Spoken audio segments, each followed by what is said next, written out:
The death of Batman in Suicide Squad Kill the Justice League is one of the most poorly executed deaths of a beloved character I've seen in any story. It's a death that feels disrespectful, poorly executed, and fails to deliver on even the most basic requirements that makes a death feel earned and successful in a narrative.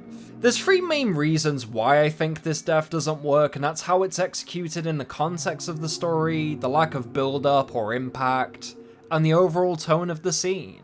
Now, in the context of the story, we're shown a corrupted Batman who has been mind-controlled by Brainiac to destroy Metropolis alongside his other corrupted Justice League members, which is honestly a really fun and interesting premise for a story like this. However, at no point in this story does Batman show any sign resisting the temptation of the mind control, or at least a moment of awakening where he breaks free from Brainiac's grasp. In the comics, not only has it been stated that Batman can resist several forms of mind control, but he even broke free from Brainiac's control in the past through Robin's powerful speech about love and friendship.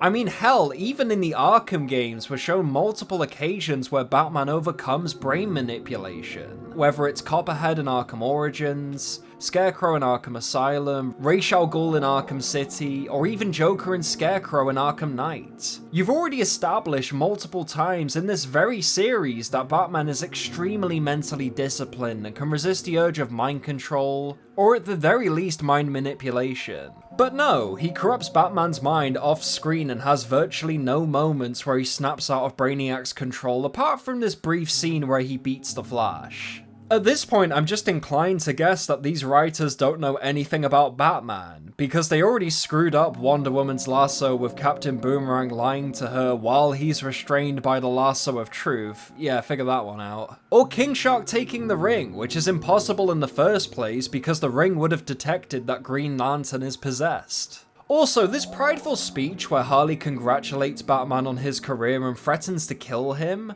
not only feels out of character for her, but it also feels out of character for Batman too. Because this would have ignited a desperate subconscious fear of Earth's greatest defenders being replaced by the very crime he swore to stop at all costs. In this moment, Bruce should have regained complete consciousness and resist the urge of Brainiac's manipulation instead of just sitting there getting roasted and ultimately blasted in the face. Words cannot describe how odd this scene feels in the context of the game, because this character quite literally has been the face of the developer for well over a decade. And the thing is, I'm not even mad or frustrated at the fact that they killed a beloved character, because sometimes killing a character people love can be interesting.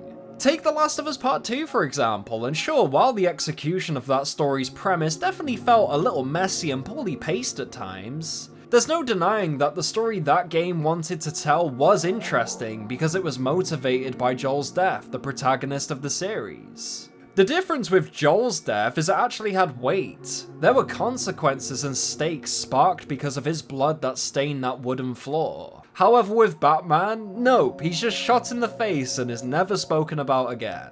What I think would have been much more interesting is maybe you have a scene where Batman breaks free of the mind control and works with the Suicide Squad to defeat Superman. And maybe instead of abruptly killing Superman in an anticlimactic boss fight, Bruce could reason with Clark and help him fight off the corruption in a desperate battle where they nearly kill each other. And maybe from that moment forward, Superman and Batman could form an alliance with the Suicide Squad as they forge a plan to assault Brainiac's ship that would have led to an epic set piece where we all fight together against Brainiac's goons as we build up towards an amazing final boss where Batman could have maybe died saving the world. Sure, would this be a little too similar to Injustice 2? Yes, absolutely, but it would have been a hell of a lot better compared to what we got. And it would have been the appropriate send-off to this incarnation of Batman that quite literally changed the gaming industry.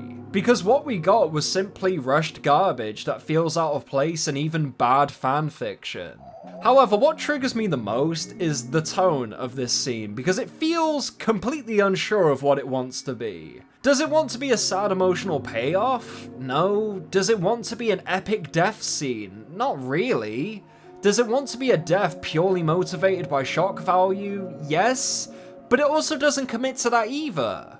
In my honest opinion, this death scene is nothing more than an opportunity to speak directly to the Rocksteady fanbase by making it crystal clear that the developers you grew up with are gone. Your time of cleaning the streets with the Dark Knight is over. Your time with this character is gone, and it is ultimately meaningless to these developers, and you should just accept the Suicide Squad as your new heroes. And accept this death for what it is. A disrespectful send-off to the character that quite literally gave every single one of those devs a job at Rocksteady in the first place. This scene is exactly why Suicide Squad takes place in the Arkhamverse, because they are hell-bent on destroying all the characters and all the lore you love about this series, and instead undermining and replacing it with something so much more inferior and lazy. There's so many examples to make this point whole. How about Deadshot? Yeah, that master marksman you fought in Arkham Origins, he's just a copycat.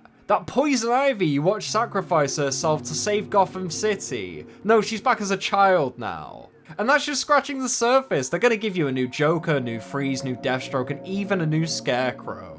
Now, am I saying you can't kill off characters, change significant lore details, and give us new incarnations of beloved DC heroes and villains? No, of course not. You have the license to give us more stories with these characters, so by all means tell those tales. But to go out of your way to retcon other people's hard work in the past instead of doing the groundwork yourselves is just simply lazy. And will never be respected by any fanbase unless you have the skill to pull it off in a successful way, which this new team doesn't have, unfortunately. In retrospect, it was this scene that tarnished my respect and investment in this series, this scene that made me lose hope in Rocksteady. However, it was also this scene that reminded me why I love this character in the Arkham games so much. Because those games had good writing, fun gameplay, and an excellent story throughout its entire quadrilogy. And no matter how much Rocksteady wants to take that away from me, those memories will always be there, and I'm grateful for the impact these games and Kevin Conroy's performance as Batman had on my childhood. Hey guys, sorry, usually I'd record this video with so much enthusiasm, I try and be so, I don't know, eccentric, but I just didn't have the energy this time for this video. Oh boy, this game fucking broke me, I'm gonna be completely honest. There were so many moments in this game that pissed me off. I wanted to uninstall it. I so badly wanted to not play it anymore. And thankfully I beat it, I managed to get my content out for the game, and overall, what do I think about Suicide Squad Kill the Justice League? Well, it's a disappointing shit show. But anyway, hope you enjoyed the video. We got a lot of videos coming out soon. I don't know what we're going to be talking about. I wanted to make an Arkham Scarecrow video. Maybe that will come out soon. But who knows? I mean, I'm welcome to ideas. If you guys have any video ideas or recommendations, you think would be interesting for us to cover on this channel, please leave them in the comments. But if not, thanks for watching the video. I'll see you next time and have a fantastic morning, evening, or afternoon. I'll see you later. Goodbye, guys.